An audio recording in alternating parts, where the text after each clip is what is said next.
want to live a life of abundance to glorify the Lord. He shook his head at the thought.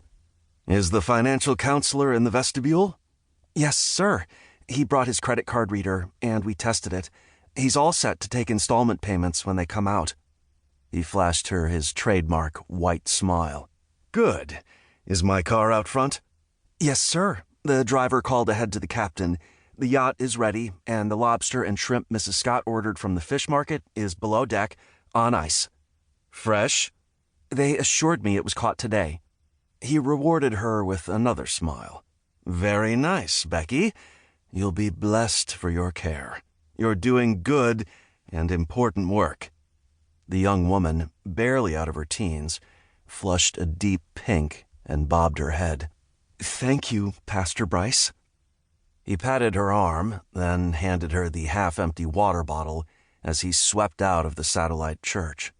Before he could step into his waiting Mercedes, though, he was waylaid. Pastor Bryce, sir? The man called out in an urgent way as he jogged behind him through the doors. Bryce turned and studied the jogging man's face as he approached the car. All his years in the pulpit had helped him develop a rock-solid memory for faces. His flock was too large now, well over 10,000 souls, for him to know each of his congregants individually, but he knew the name of every person he'd assembled for this talk.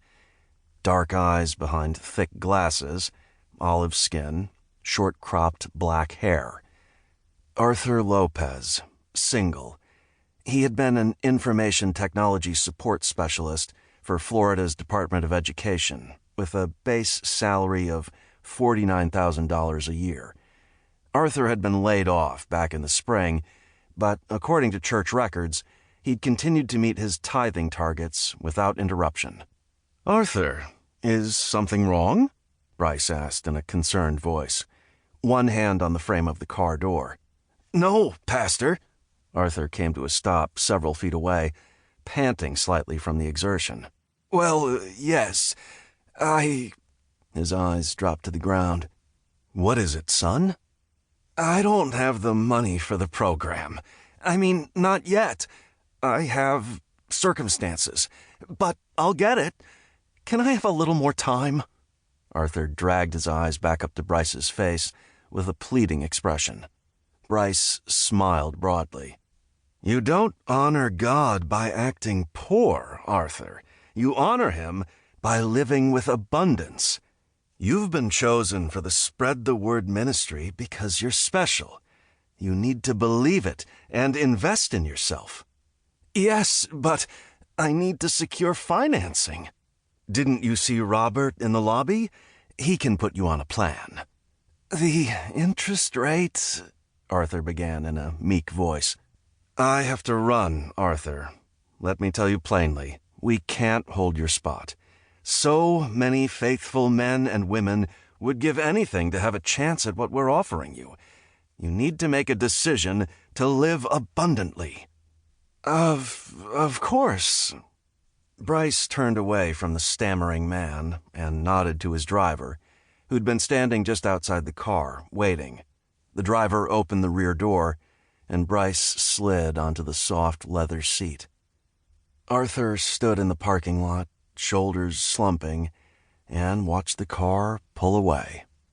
Through the lightly tinted window, Bryce caught a final glimpse of his tense, fretful expression as the car rounded the circular driveway. He promised himself to remember to pray for Arthur to find the strength of purpose to become a Spread the Word ministerial associate. Chapter 2. Another one? Detective Felicia Williams asked.